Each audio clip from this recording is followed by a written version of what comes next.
ఇప్పుడు యాగం చేయాలనుకోవడం, దాని తర్వాత జరాసంధుడి వధ అయిపోయిన తర్వాత ఇక్కడ మనము మయసభ అంటే ధర్మరాజు రాజసూయ యాగం చేయడానికి పూనుకున్నప్పుడు అందరు రాజుల్ని ఆహ్వానించడం జరుగుతుంది. అందరూ వస్తారు, యాగం అవుతుంది, బయలుదేరి వెళ్తారు. అయితే దుర్యోధనుడు మాత్రము మయసభ ఆ నిర్మాణాన్ని చూడాలి, వీళ్ళ అంటే పాండవుల యొక్క వైభోగాన్ని చూడాలి. ఈ సభ నిర్మాణం ఏంటి అంటే మయసభ చాలా అందంగా ఉంటుంది కదా, దీన్ని చూసి వెళ్ళాలి అని చెప్పి దుర్యోధనుడు ఆగడం, మొత్తం ఆ భవనాలన్నీ చూసే క్రమంలో ఒక చోట ఆయన భంగపాటు పడడం జరుగుతుంది. మరి అక్కడ జరిగినటువంటి భంగపాటుని ఆయన తిరిగి వచ్చి ఎవరికి మొరపెట్టుకున్నాడు ఆయన బాధని, అది కూడా కొంచెం పిల్లలకు తెలియజేస్తే బాగుంటుంది అనుకుంటున్నాను. ఖచ్చితంగా ఇందాకే అనుకున్నాం కదా, సభాపర్వంలో సభ అన్నది చాలా ముఖ్యం అనేది. ఆ సభాపర్వంలో ముఖ్యమైన ఘటన మయసభ. అసలు ఏంటి మయసభ అంటే, ఈ ఆది పర్వంలోనే మనకు ధృతరాష్ట్రుడు ఇంకా ప్రజలందరూ కూడా తిడుతూ ఉంటారు, ఈయన చూడు వాళ్ళ తమ్ముడు పిల్లలకి ఏమి ఇవ్వలేదు అని అంటూ ఉంటే, సరే ఎందుకు వచ్చిందిలే అనేసి ఆ ఖాండవ వనం అనేటువంటి ఒక వనాన్ని ఇచ్చి సరేపో ఏలుకోపోండి అంటాడు అనమాట. ఆ ఖాండవ వనాన్ని తీసుకొని ఆ అడవులు, జట్లు, పుట్టలు ఉండేటువంటి దాన్ని అంతా శుభ్రంగా చేస్తుండే క్రమంలో ఒక మయుడు అనేటువంటి అతన్ని అర్జునుడు రక్షిస్తాడనమాట. ఖాండవ దహనం పెడతా అంటే మనం ఏదైనా చెత్త చేసేసి నిప్పు పెడతాం కదా, ఆ విధంగా చేసే క్రమంలో అక్కడ ఒక రాక్షసుడు ఇరుక్కొని పోతాడు, అతన్ని అర్జునుడు రక్షిస్తాడు. చూసి అప్పుడు నీకు మాకింత సహాయం చేసినావు కదా, ఏదైనా నీకు ప్రత్యుపకారం చేస్తాను అనేసి అడుగుతాడనమాట. అర్జునుడు సరే ఏమొద్దు పో, మాకేం అవసరం లేదు అంటాడు.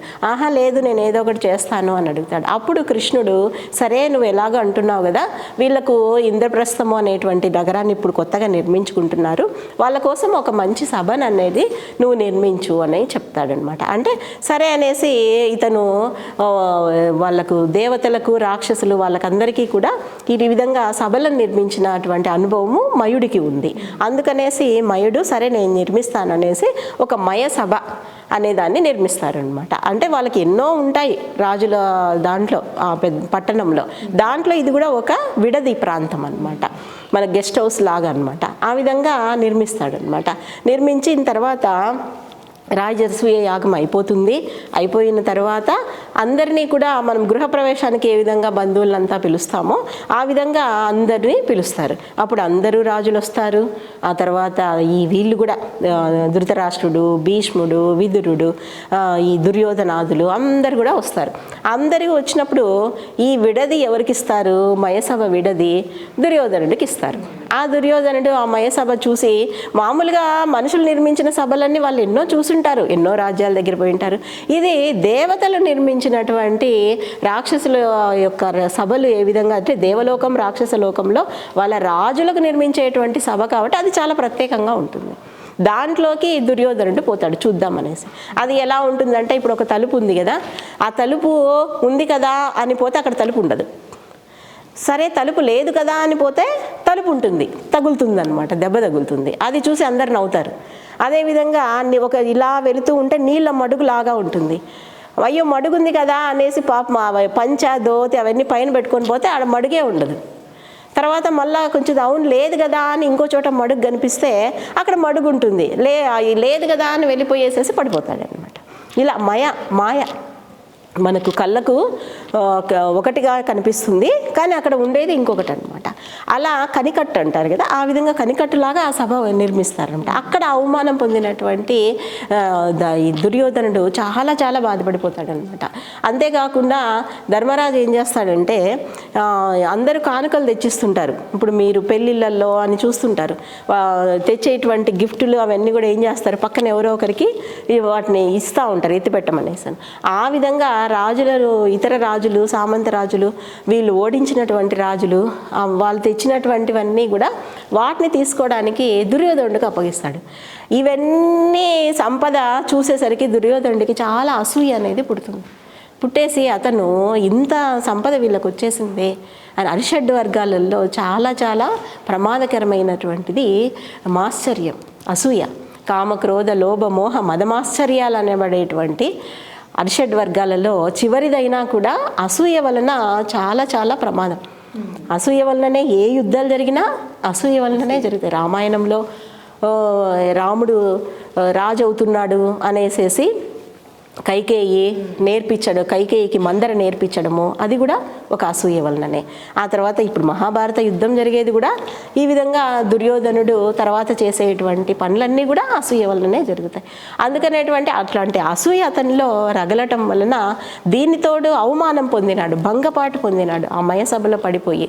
అందుకతను ఏదో ఒక విధంగా వీళ్ళను ఈ సంపదను తీసేయాలి, నాకంటే వీళ్ళు పెద్దగా అయిపోతున్నారు, నాకంటే వీళ్ళు షావుకారులు అయిపోతున్నారు మన మాటల్లో చెప్పాలంటే కదా, దాన్ని నేను నిరోధించాలి, దాన్ని అంతా కూడా మన వైపు తిప్పుకోవాలి అనేటువంటి ఒక దుర్బుద్ధి, చెడు బుద్ధి అనేది అప్పుడు దుర్యోధనుడికి కదులుతుంది. మేడం, ఇప్పుడు మనం ఏ విషయం మాట్లాడుకున్నా కూడా ఇప్పుడు మాట్లాడుకున్న విషయాల్లో ప్రతి ఒక్క అంశం నుంచి కూడా పిల్లలు నేర్చుకోవాల్సినటువంటి విషయాలు ఉంటాయి. ఇప్పుడు ఇక్కడ మనం అన్నాం పాండవ దహనంలో మయుడు చిక్కుకున్నప్పుడు అర్జునుడు కాపాడడం, అతని ప్రతిఫలం ఆశించలేదు. ఒక వ్యక్తి అక్కడ కష్టపడుతున్నాడంటే కాపాడాడు. అయితే తిరిగి అతను మళ్ళీ సహాయం చేయాలి అనేటటువంటి ఒక ఆలోచన ఉంది చూడండి, అది అద్భుతమైనటువంటి విషయం.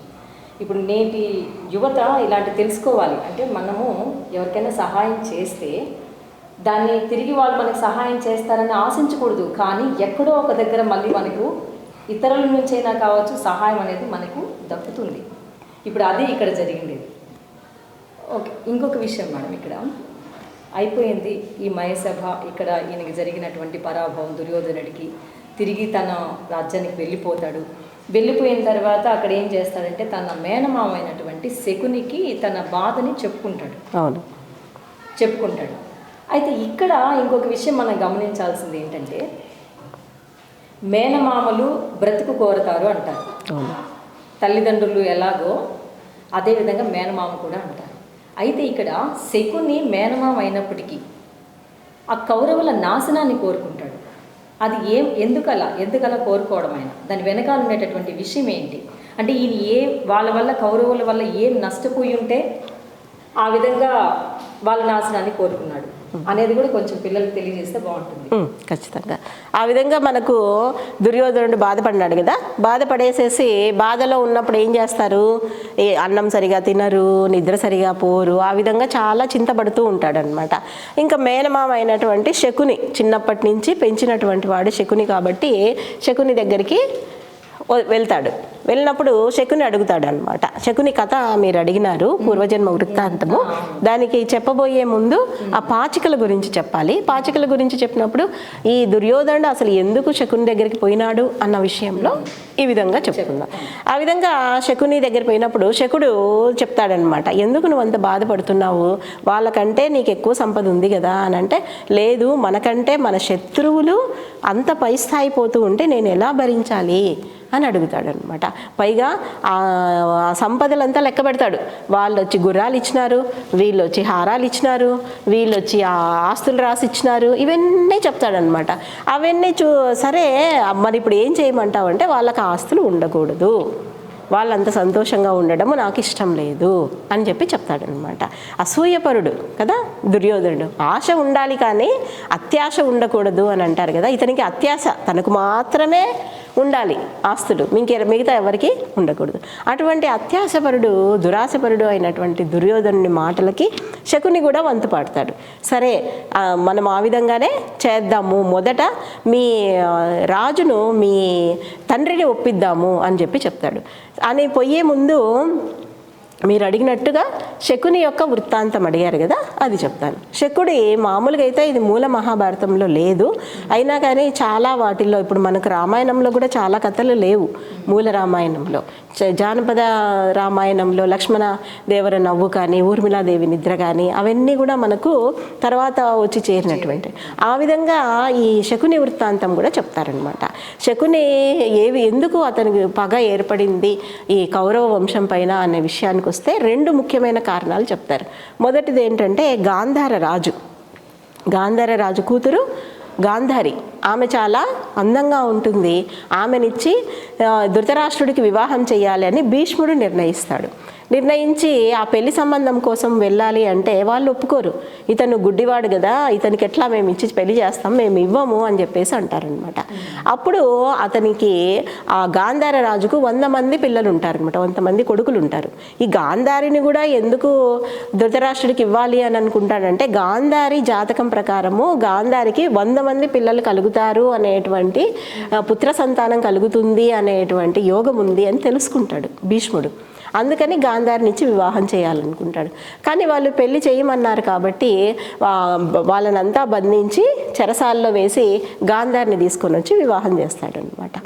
ఆ విధంగా వాళ్ళు కక్ష పెంచుకున్నారు అని చెప్పడం ఒకటి.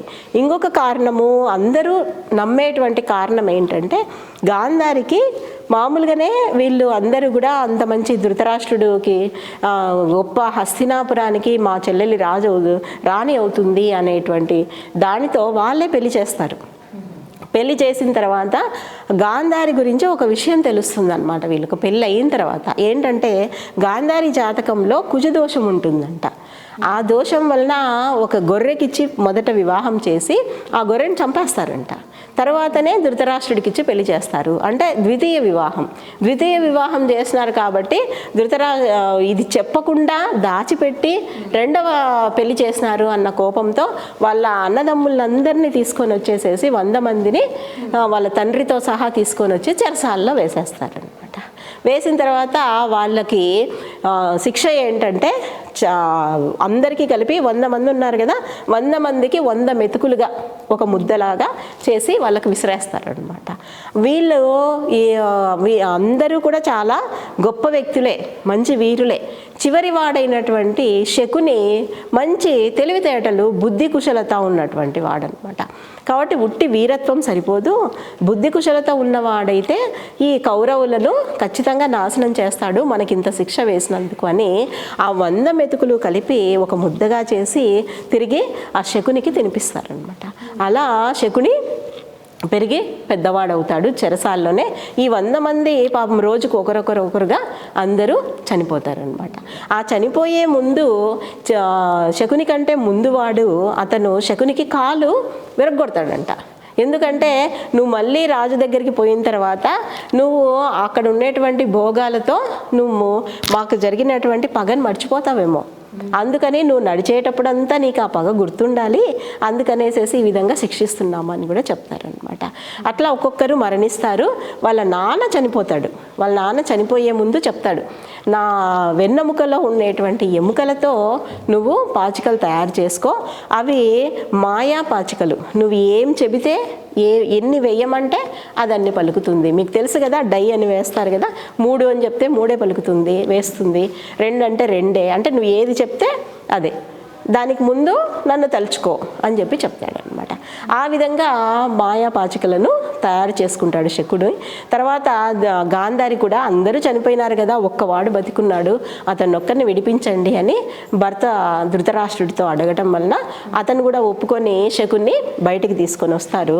ఇంకా నేను మా రాజ్యానికి ఏం పోతాను, నా చెల్లెల దగ్గర ఇక్కడే ఉండిపోతాను అనేసి అక్కడే ఉండి దుర్యోధనునికి చిన్నప్పటి నుంచే అసూయను నూరిపోస్తూ పాండవుల మీద విరోధం కలిగించేటట్టు చేస్తూ కురుక్షేత్ర యుద్ధానికి నాంది పలుకుతాడు శకుని. ఆ విధంగా వీళ్ళ కౌరవ వంశం నాశనం కావాలనేసేసి ఒక పెద్ద దురాలోచనతోనే అతను ప్రవర్తిస్తూ ఉంటాడు.